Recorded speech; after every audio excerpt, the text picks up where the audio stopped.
In the impenetrable pre-dawn stillness of 1623, a single heartbreaking cry echoed through the marble veins of the Topkapi Palace. It was not the groan of a soldier wounded in battle, nor the defiant shout of a captive king.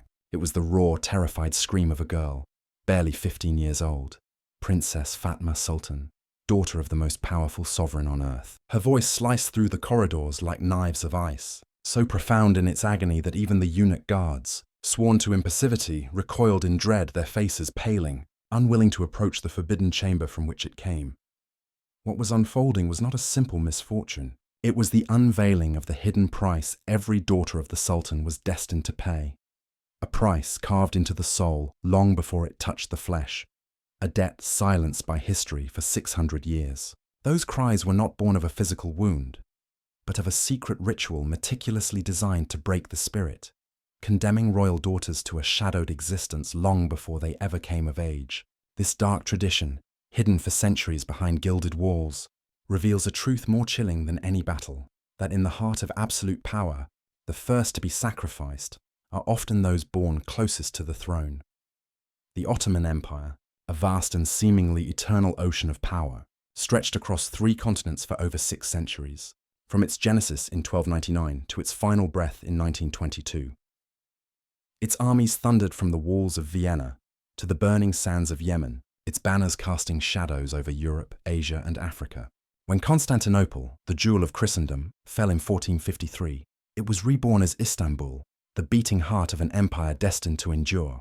At its center rose the Topkapi Palace, a shimmering jewel where the fates of kingdoms were decided, and where the destinies of daughters were sealed within a gilded cage. Behind its perfumed gardens lay the imperial harem, a kingdom within a kingdom, guarded with secrets as tightly as with walls. At its peak, over 800 women lived within its confines, a universe of silk and shadows where every breath was observed. After Sultan Suleiman elevated his beloved Hurrem Sultan in the 1530s, the harem transformed into a political battleground of whispers and intrigue.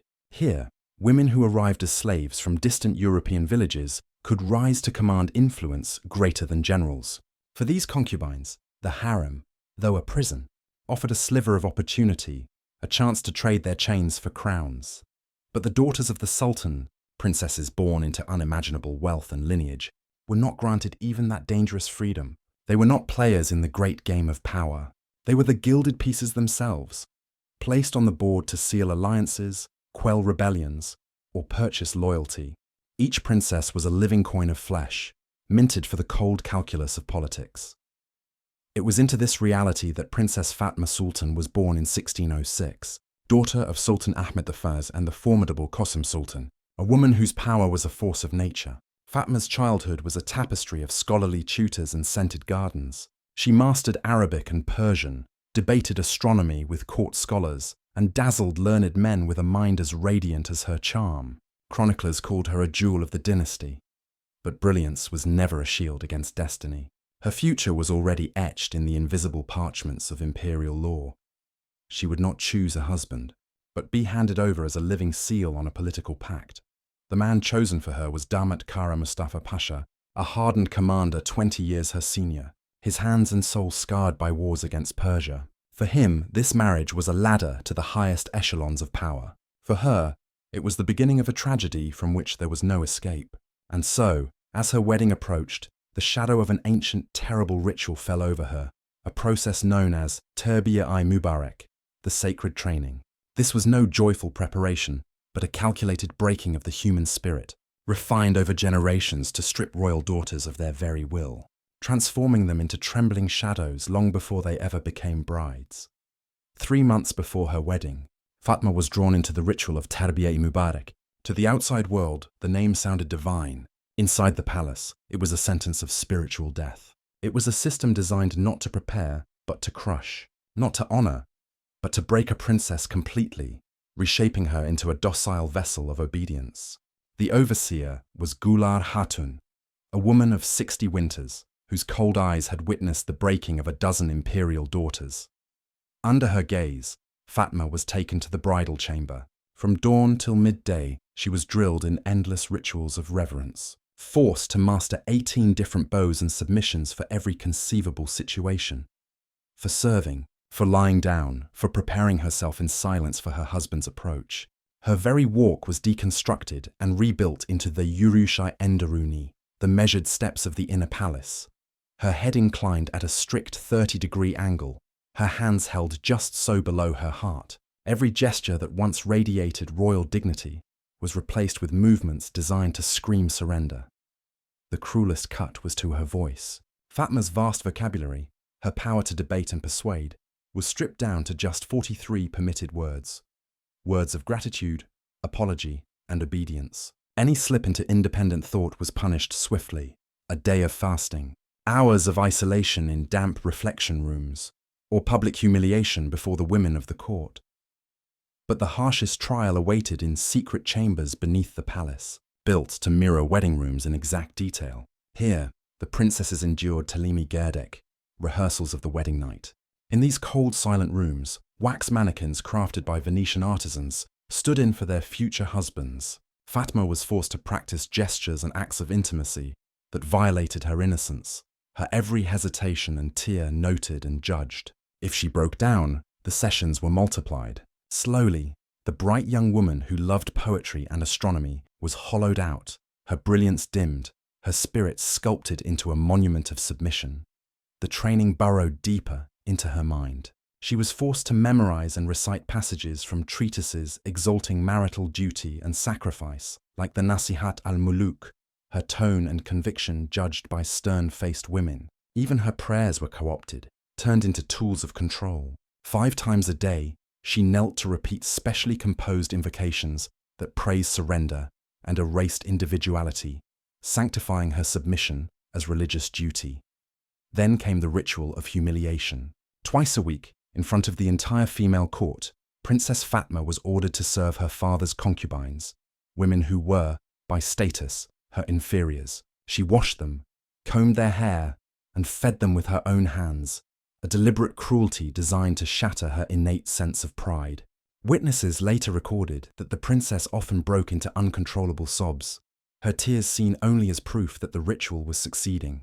By the time months had passed, the once radiant Fatma was unrecognizable, a figure molded in silence, stripped of self, and ready to be given away. 1 week before the wedding, she was moved to the Gelin Köşkü, the bride's pavilion, a wing of the palace so secluded no sound from the outside world could reach her. Here the conditioning became sensory.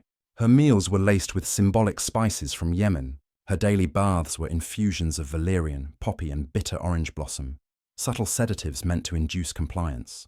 The tapestries on her walls depicted not scenes of triumph, but images of famously submissive wives from Islamic tradition, their woven faces staring at her day and night. Venetian mirrors were arranged so she could never escape her own reflection, twisting a Sufi meditation into an instrument of self-monitoring and control. Finally, the wedding day arrived, March 15th, 1623.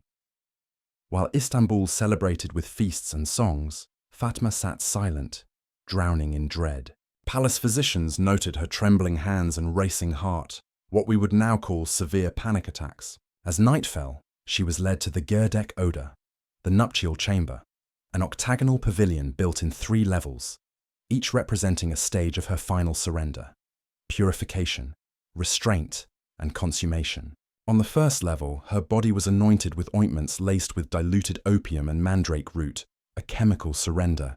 On the second, she was dressed in bridal silks threaded with gold, but hidden within were cords and clasps designed for restraint. Her wedding garments were a prison stitched in gold. Meanwhile, her husband was being instructed by military veterans in methods of dominance to be used on a princess of royal blood. On the final level, the chamber of consummation, the air was thick with oils that dulled resistance, and the walls were covered with tapestries of Ottoman conquests, a clear message that this marriage bed was another battlefield. When the final doors closed, Fatma stood alone with her husband. The months of torment had already broken her. Her body shook uncontrollably, and her eyes drifted into an emptiness so profound it was as if her soul had already fled. Her husband, trained to expect defiance, at first used the harsh words and gestures he had been taught, but he soon realized there was no rebellion to crush. Before him was not defiance, but absence. When the union was forced upon her, the consequences were catastrophic: hemorrhages and what palace doctors termed Rue Circume, the flight of the soul. From that night, Fatma was never the same. She developed selective mutism, had to be fed by force, and suffered violent panic attacks at the mere sight of a man. The empire's physicians diagnosed it as virginal melancholy. In modern terms, it was profound, irreversible trauma. The girl who once debated scholars was gone, replaced by a hollow figure, obedient and silent. Her husband, haunted by guilt, reportedly escaped into military campaigns and opium. Fatma lived for 29 more years, a quiet ornament of the court, her soul absent. When she died on the anniversary of her wedding, many whispered it was no coincidence, but the final weight of a memory that had never healed. Her story, preserved in fragmented records, was not unique. Newly uncovered archives revealed dozens of Ottoman princesses suffered the same fate, retreating into silence, madness, or suicide. The empire, meticulous in its rituals, was equally skilled at erasing these inconvenient truths. These women, born to embody glory, were instead its quiet sacrifices. This raises haunting questions. If this was the fate of princesses in the well-documented Ottoman court, what secrets still lie buried in the archives of the Forbidden City in China, the Kremlin in Russia, or the palaces of Europe? How many rituals, too dark for official chronicles, were endured by the daughters of kings and emperors worldwide? The truth of Fatma Sultan pulls back the curtain on 6 centuries of silence, reminding us that the cost of power is often paid not by the rulers, but by those closest to them. For 600 years, this story remained buried. Today, we unearth it as a warning. Power without compassion devours its own blood.